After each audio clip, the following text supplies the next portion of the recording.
I'm trying to think of what I could do to pay my respects to Donald Trump. So gracias. I want to acknowledge, by the way, one thing people like Trump complain about where they're right, and they complain about the problem of bilingualism in America. And it is true. We have a serious bilingual problem in America. Not enough of us are.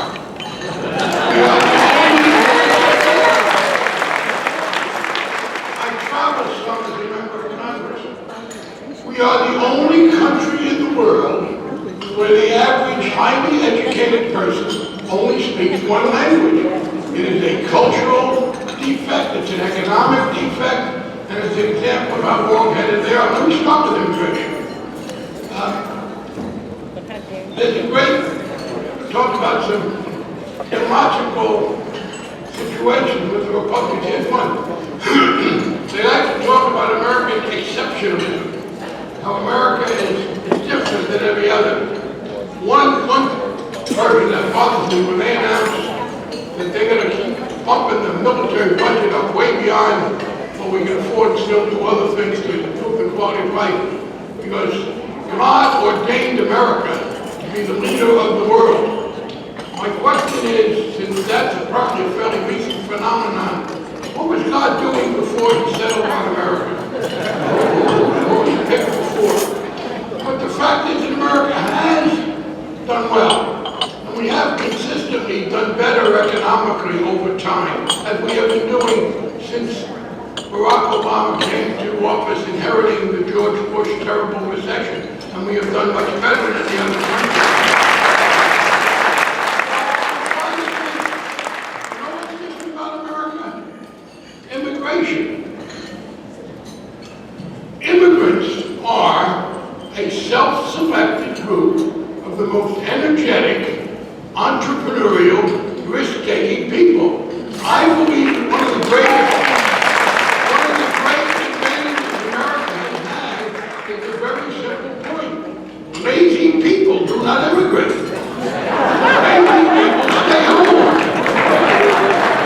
To some extent, they stay home and hope the more energetic people will send them some money. I am serious, the secret of America. We have brain-picked every other country. Every other country has sent us their most energetic, their most entrepreneurial, the hardest working people. And that, the Republicans, particularly, well, it used to be there were Republicans who were reasonable on this. They are now actually the reasonable Republicans. They complain about government regulation, and they have a point, because reasonable Republicans are now subject to regulation under the Federal Endangered Species Act. We have seen that this week, and you know what they are? They are reaping what they have sown. For years, Republican leaders have been telling the people who vote in their primaries that government's a bad thing. They have demonized government. They have said, be afraid of your government. They have persuaded the operational vote in the Republican primaries that governing is a bad thing. And now that is biting them in the backside, because they are now incapable of producing leaders who can govern. It's true in the presidential primary. It is true in the speaker.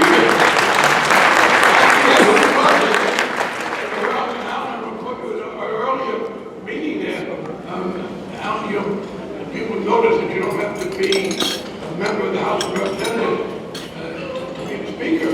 He said to me, well, maybe you can be the Speaker. And I said, Alan, what have I done to you today? Here is, think about speakers. It's the Rayburn dinner in Parliament. Think about Tip O'Neill.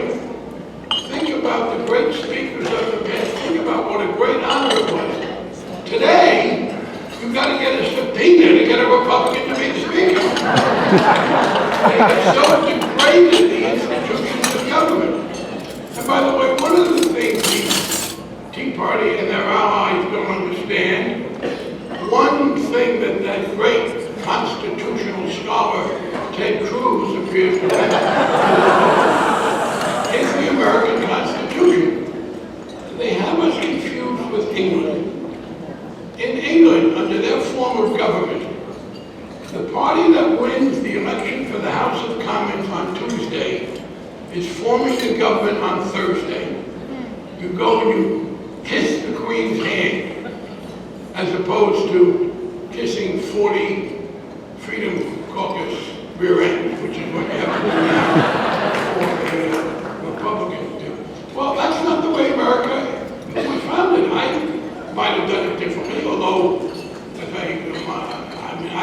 my ancestors didn't have a lot to do with the Constitution. They didn't poll Poland and Russia to see what to create the Constitution. So my side's in the clear. We weren't there, but here's what they decided: that we would have the President, the House, and the Senate.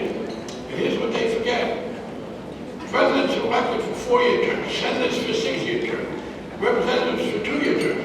At any given moment in America, thanks to the Constitution, we are governed by the people elected in the last 3 elections. There are senators sitting there who got elected in 2010, the president in 2012, and the representative in 2014, demanding that the people who got a majority in one branch, in one election, have the absolute right to dictate.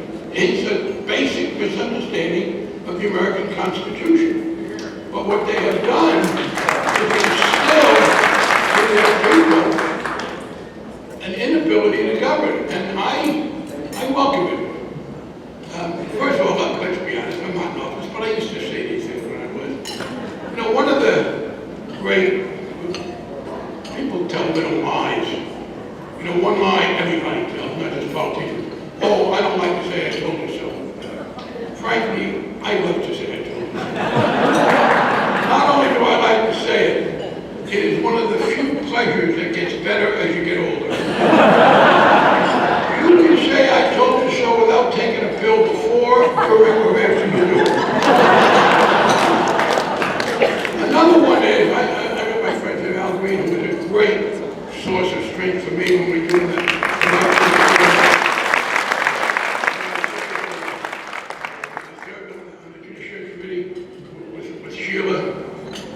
My respect for people in this area of Frankie goes back to when I got elected to Congress. Let me invoke a great memory that we don't miss. When I got to Congress in 1980, one of the people who was showing how to be an effective fighter for principle was Mickey Leland.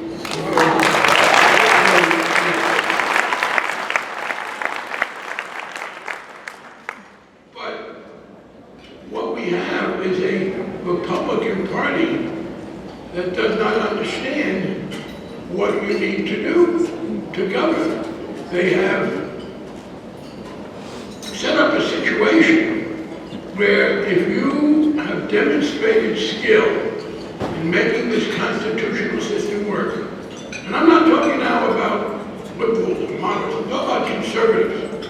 I'm talking about conservatives who are on the other side of every issue that Gilbert was talking about. But here's the distinction. In the American system of government, you have a right to advocate those positions.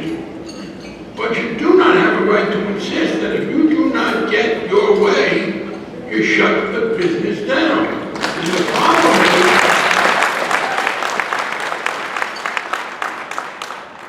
they have so persuaded their primary voters that you pay no price, they think, for shutting it down.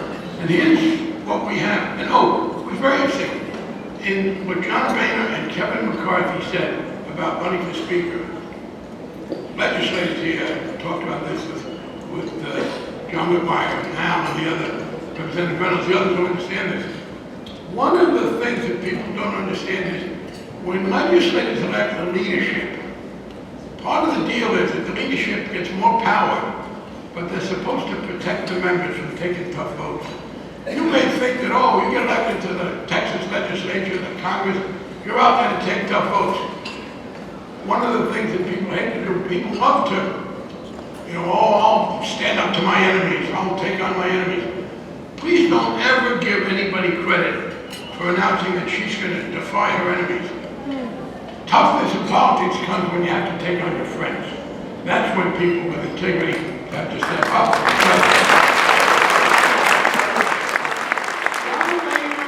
John Boehner and Kevin McCarthy both said that in the end they didn't want to run for speaker because they did not want to force their friends to take a tough vote. Think about that. What they are saying is that Republican members of the House of Representatives were afraid to vote for conservatives, Boehner and McCarthy, to be the speaker in a public vote, because if they voted for these men who were conservative but were not going to blow up the Capitol, they would get hurt in their own primaries. And that's the Republicans have created that. You know, they have so stoked their people that they now cannot function. I never make metaphors in politics, but you know the metaphor of riding a tiger, that if you're riding a tiger, the problem is that may seem like it's fun for a while, but what happens when you want to get off? Well, I have another, a combination of a riddle, a metaphor, and a riddle. What happens when an elephant rides a tiger? And the answer is, it can't cover. That's what we have been. That reinforces the importance of being Democrats. You've heard from Gilbert the list of issues. I said, and that's why I'm very happy to be able to Lane. He's a good friend, Lane Lewis, and I work with him, and I'm glad to see he's there. I was glad to come to Harris County for this for two reasons. One, let me touch on his hero, and I want to say, I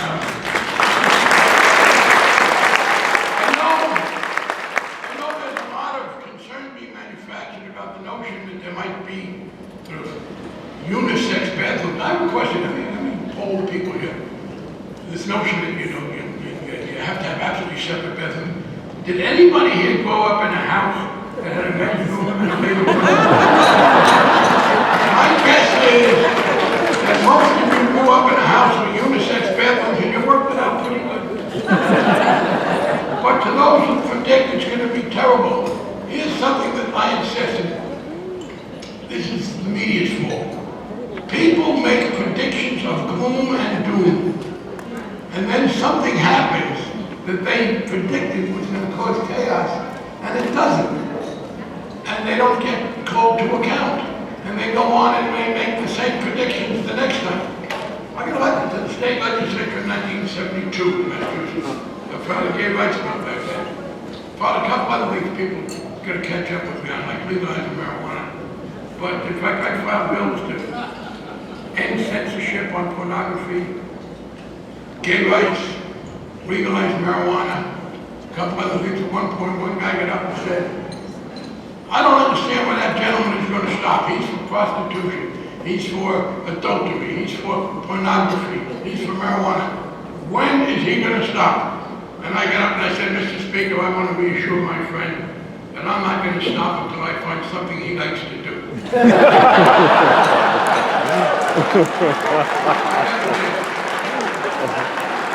I never stopped. I never found anything. But they made these wild predictions. Now, we saw them with regard to same-sex marriage.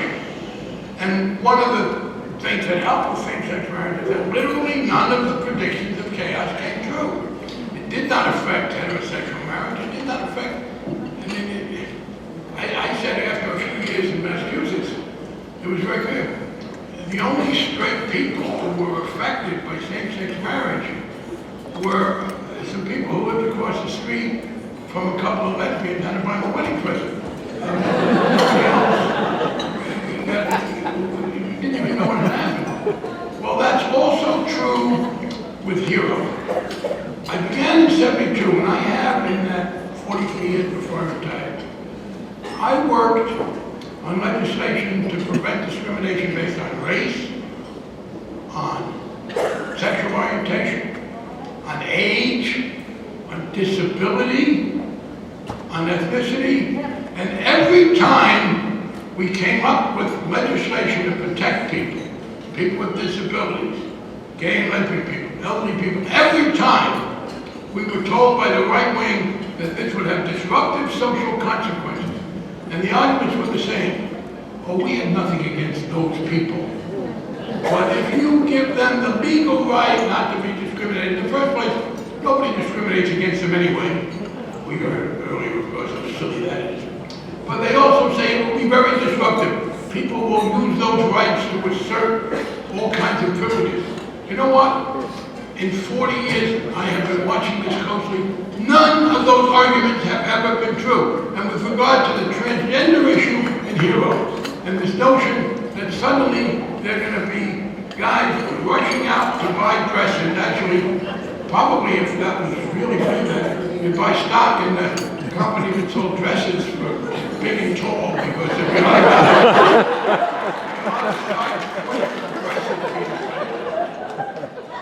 and you ask people who are predicting this, all right, there are a number of states, I know this may be hard for some of you to believe, but there are a number of states who have adopted some of these things before Texas got around to it. So we have had maybe more than 100 million Americans, maybe 150, have lived in states where they have had the legal protections of Europe. In all of California, in all of New York, and a lot of other places. And I will tell you that over a 10-year period, when 150 million people have had that right, there hasn't been a single case of what they claim is going to happen. At some point,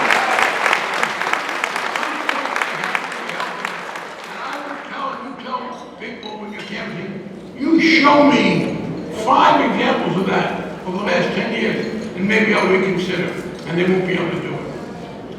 I'm also glad when they asked me to come here because I'm so happy that he puts all of his time into being chairman of the County Democratic Party. We do not do enough party organizing. I will give you credit. This county party you have is one of the best in the country. I travel around a lot. And there aren't many examples.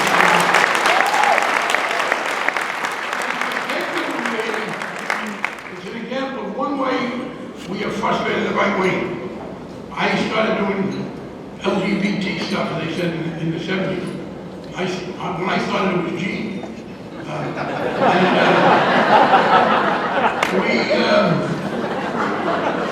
The first tactic of the right-wing people know it, Mr. Chairman, you know it, you've been around. The first tactic was to divide us. The first tactic was to go to Hispanics and say, hey, you guys are macho. You don't want to hang with those sissies. And then they went to African Americans and said, no, you don't have any, they're going to undermine the church. And there was a conscious effort to keep us apart. Fortunately, we all understand that being discriminated against because some aspect of your character that is really nobody else's damn business. That makes you sympathize with other people. And working together of African Americans and Hispanics and LGBT people, along with sympathetic and supportive people beyond that. That's why we are winning these fights and why we are at least still alive. It's great to come to this dinner and see that exemplified. And I hope you will carry this message. Let me close with this, why I'm so happy to be here at a Democratic dinner. I tell people this, I realize I am a member of a minority that is, with any progress we've made, I'm still a member of a minority that is often ridiculed, we are despised, we are undervalued, we are disrespected. I'm a partisan Democrat. That's the minority.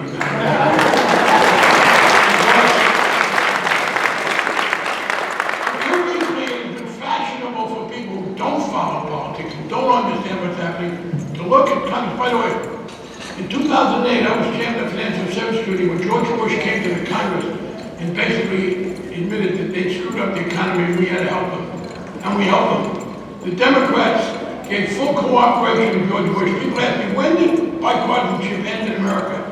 January 21st, 2009, when Barack Obama got inaugurated. But he never got from them the cooperation. So then there was a plague on both their houses. Well, there were 2 things I urge people not to say anymore, because they're outdated. One, by the way, not directly relevant here is, I don't know if they say it as much down here, but it was certainly true in Boston. If somebody was really fanatical about something, you would say, oh, he's more Catholic than the Pope. Well, you can't say that anymore because today a lot of bishops think that they are more Catholic than the Pope. But the other one is a plague on both your houses. This is not an equal problem. This is the extreme right wing of the Republican Party taking over that party and vetoing efforts for us to govern ourselves sensibly and civilly. That's the problem. And so I've been a Democrat. When I first started out in politics, I was a Democrat who sometimes voted Republican. I voted for a man named Ed Brooke, who was the only African American senator at the time from Massachusetts, a good, very moderate guy. I voted for other Republicans. By the 1990s, they couldn't do that anymore because the Republican Party moved to the right, and now they are moving to the right at even faster speed. So yes, I have been a strong Democrat on the issues against people. So vote for the man, not the party. By the way, these are Republicans. When they say man, they mean man. I've said to people, okay, I agree, you should vote for the person and not the party. But what you're voting on is where does that person stand on issues. And unless you have been able to do a thorough study of that person's record, you can only do that for a few visible issues. If you want to vote intelligently based on someone's stand on the issue, the best guide you have is what party they are in. You want to know where they are on the environment, on women's rights, on LGBT rights, on economic equality, on the rights of labor unions, which has been so important a part of America's efforts to get freedom. And you want to know whether they think we should be encouraging people to vote, whether we should maintain the Voting Rights Act, or we should engage in voter suppression. Immigration, any issue you pick, let me put it in the most balanced and objective way I can. We're right liberal.